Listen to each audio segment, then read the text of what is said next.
not really sure if I can come behind such an introduction, but I want to say to our core advisors, Dr. Mason and Dr. Johnson, thank you so much for giving me the honor, the privilege, and the opportunity to speak to everyone here today. Thank you to my e-board members who put up with me day in and day out, with silly questions, redundant questions, just trying to make sure that we're doing our jobs so that everyone in the organization can be proud of what we're trying to accomplish. To the inductees, I congratulate you. I'm excited for you. Because this is a great organization, and I'm so glad that you're going to be a part of it. There's a lot of work to do. The first e-board, the only thing that we needed to do was lay the foundation. And I feel like that we've done a pretty good job of doing so. So going forward, I'm looking forward to NSLS Atlanta chapter going to new heights. I'm looking forward to new leaders emerging in our organization, taking us to heights that we've never seen before. I want the city, the state, and why not even the country to recognize the good work that we're doing here at Mercer University. So I challenge each and every one of you as leaders to look deep within yourself and come into your own as a leader. That's my charge to you. And on top of that, I commend you because you took the challenge. There's not a lot of people that would take the challenge. A lot of people were invited, but you guys took the challenge. And I understand that it wasn't easy. There was a lot of reading, there were a lot of various tasks that we asked each and every one of you to do, but it was all to make each and every one of you better leaders. We asked you to look deep within yourselves to figure out why you. Why should you lead? Who are you going to lead? What is going to be your platform? What is your voice? And you heeded the call. And you passed through with flying colors. And I'm so excited about that. So again, I commend you on that. Thank you so much.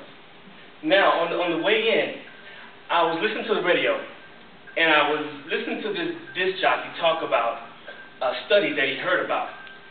And so what the study said was, every third person is a genius. 1 out of 3 people are geniuses.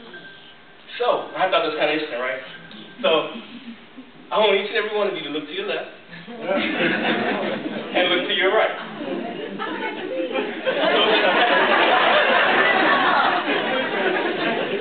So it's not anybody on your left and anybody on your right, so it must be you, right?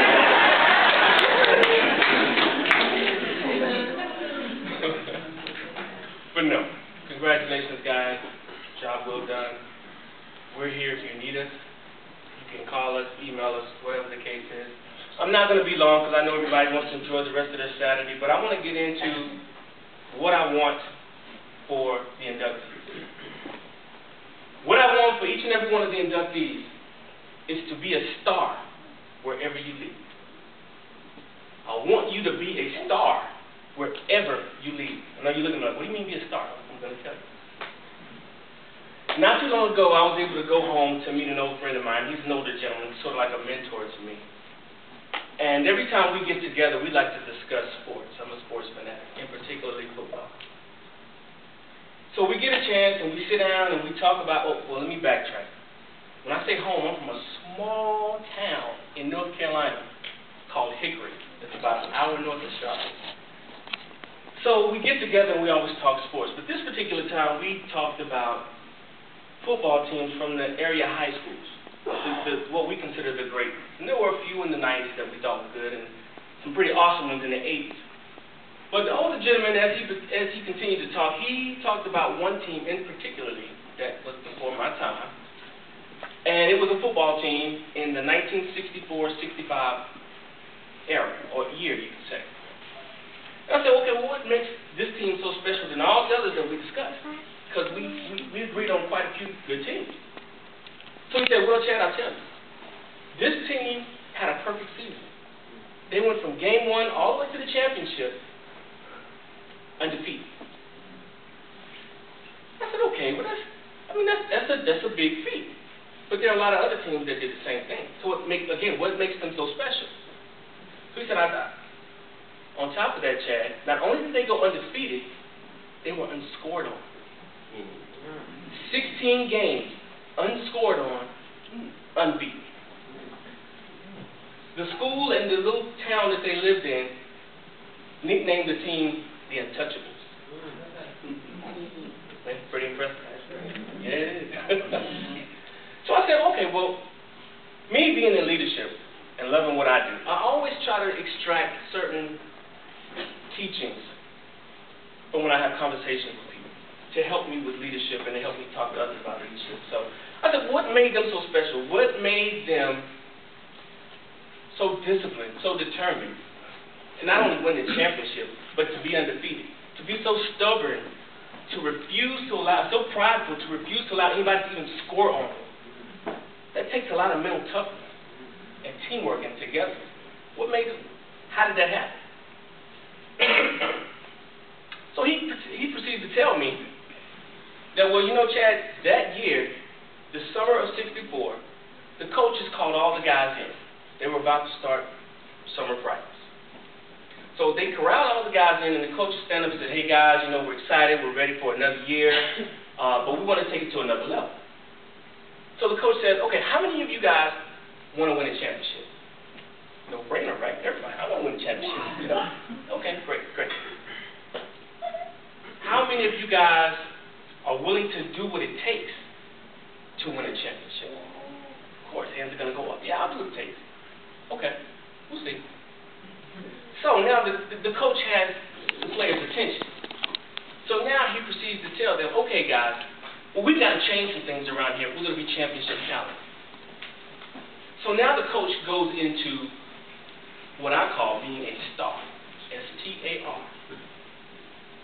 First thing the coach does is says, okay, we all want to be champions, right? Here's what we're going to do. This is the way we're going to practice. This is not the way we're going to practice. This is how we're going to look at the game. We're going to stop looking at the game like this. This is how we're going to talk about the game. This is how we're not going to talk about the game. These are the things that we're going to do different, and we're going to stop doing these things right here. If we can do that, we are well on our way. Now, by the end of that meeting, some of the guys were still stoked. They were still excited. Okay, we can do this. We can do this. And some guys were like, please, this is just football. I'm not up for all of this. And so some of the guys kind of just quit. They didn't want to go the extra mile. But the coaches were determined to change this program around. So what did the coaches do? They set the standard. They set the standard. As leaders, no matter if it's an organization, if it's your home, whatever it is that you're being a leader in, you have to set the standard. When you come in as a leader, this is what we're going to do. This is what we're not going to do. This is the goal. This is how we're going to get here. This is what we're not going to do. You're going to have some resistance from some people. And you need to understand as a leader that's part of the job. But you also need to understand how to work around it to get to the goal. So again, the coaches set the standard. Day one. What they will tolerate, what they will not tolerate. It's as simple as that. So now, moving on into not necessarily the season, but into practice. And for those of you who play sports or even football, you know during the summer you have 2-a-day practices, morning and afternoon. So along the practices, right before game one, the coaches started interjecting teamwork. And I know you're saying, well, football is a team sport. We all know that. But you have to admit, there are some prima donnas out there in high school, college, and football who swear up and down that they are the whole team. I do this, and everybody else is just here. But we all know in order to win it all, in order to be the best, you have to work as a team. Michael Jordan had to find out the hard way when he realized he won 6 championships. Right? Same difference. Interjecting teamwork. Everything we do together. When we're doing drills, when I blow the whistle, you run to the next drill together. When it's water break, you run to the water together. When you come out of that locker room, you come together. When you go to the locker room, you go together. And it even led outside or even off the field. Homework. Got to have a study buddy. Got to have a study buddy. Everything you did it together. Have a study buddy. You see a buddy of yours walking home, this is the 60s, so some kids did walk home to school. You see a buddy walking home, you either walk with him or you give him a ride. No teammate should be by themselves or do anything by themselves, for the most part. but I think you get my drift. Teamwork. Same thing in leadership. Teamwork. You're only as good as your team. You can be the best leader in the world, but if you have a sloppy team, that's a reflection on you. Now, I know we mentioned this before. It's called the SWOT analysis. When you have a team, because you're a leader, you have to look at what your team is capable of doing. You got to look at their strengths, their weaknesses, and place them accordingly. You need to put people in the right spot so that you can achieve the goal, the mission. Remember at the beginning, we set the standard. This is the standard. This is our mission. This is our goal. This is our purpose. Put the right people in your camp in the right place to help you get there. Teamwork. Everything we do together. So, moving on, as the team wins games and they're undefeated and unscored on, of course, other teams that are about to play take wind of this. Okay, we got to change up our strategy because now they're the team to beat. So now, of course, as athletes, you study your opponents. Day in and day out, you study your opponent. You find out what the weaknesses are. So it gets me to my next point, which is adapt. Leaders, we must learn to adapt. I was doing a lot of adapting today. You just didn't see it. But we must learn to adapt. Case in point. There was a team that, the name of the school that was undefeated and scored on, was Ridgeview High School. So I'll refer to them as Ridgeview. So now Ridgeview was studying an opponent. This opponent is a running team. They like to run the ball, pound the ball up the middle. They prepare for that. Game day, the team switches their strategy. They start passing. They loaded their offense with receivers. So what does the coach do for Ridgeview?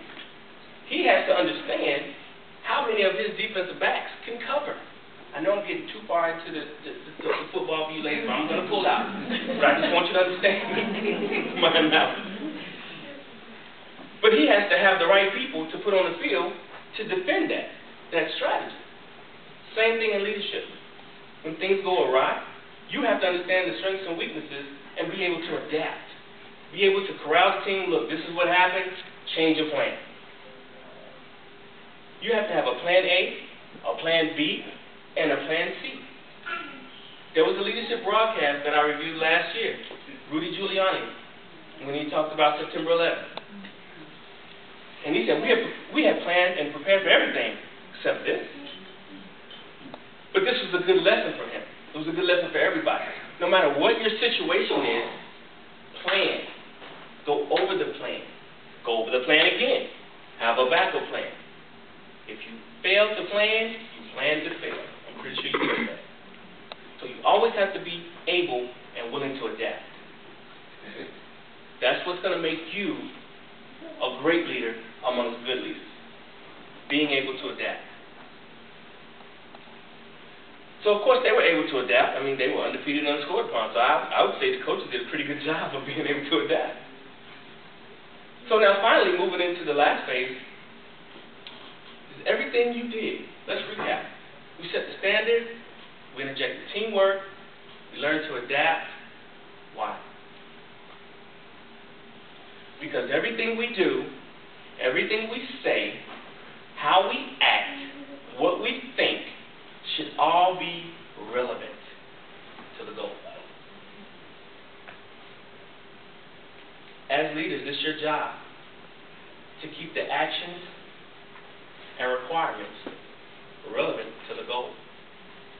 You have to keep your team and yourself focused.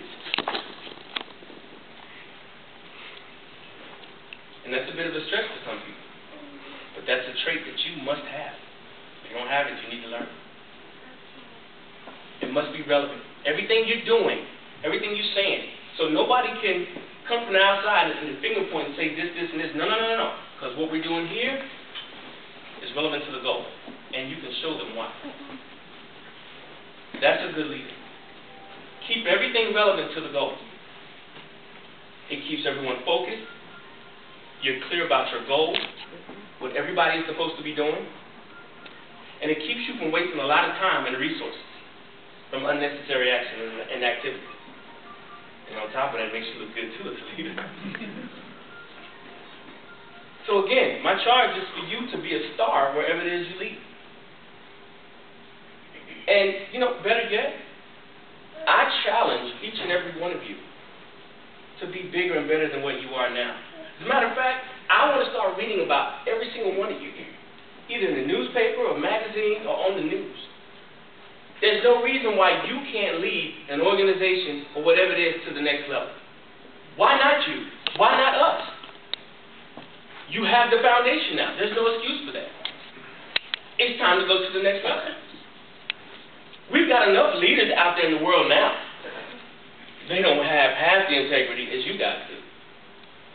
So why can't you guys be the next leaders? As a matter of fact, that's what I charge you to do. Be the next leaders. I want to read about you guys. I want to see each and every one of you represent NSLS and take it to the next level. I want to see some leaders out there in the world that are full of integrity, that are ready to work, that are willing to put the pieces together and make the decisions to make this world a little better place. I may sound a little touchy-feely, but let's think about this thing for a minute. If you take a look around in the world, it's terrible. You have a bunch of corrupt leaders out there that think about nothing else but padding their pockets. They could care less about a better world, a better environment. Why not start here? Why can't we start here at Mercy? Why can't we start with you guys? Again, you have the foundation. I gave you the STAR method. It's our time. It is our time, people. If not now, when? If not you, who? Do we just sit back and wait for another corrupt leader? This is your moment. It starts today. I'm happy for you guys. I wish you the best. And before I take my seat, I want to say a couple of things. First of all, if you don't have one, get a mentor. Heck, get two. If you had a good S&T group, continue to meet with them. Who says you can't continue to meet? Have you ever heard the phrase, iron sharpens iron? That's what you'll be doing as leaders. You need to bounce ideas off of each other. You need to bounce situations off of each other. You make each other stronger. Teamwork. You set the precedent. You learn from your peers how to adapt. You also learn how to make it all relevant. It works anywhere and everywhere, folks. Thank you so much. My name is Chad Baumgartner, and please enjoy the rest of the ceremony.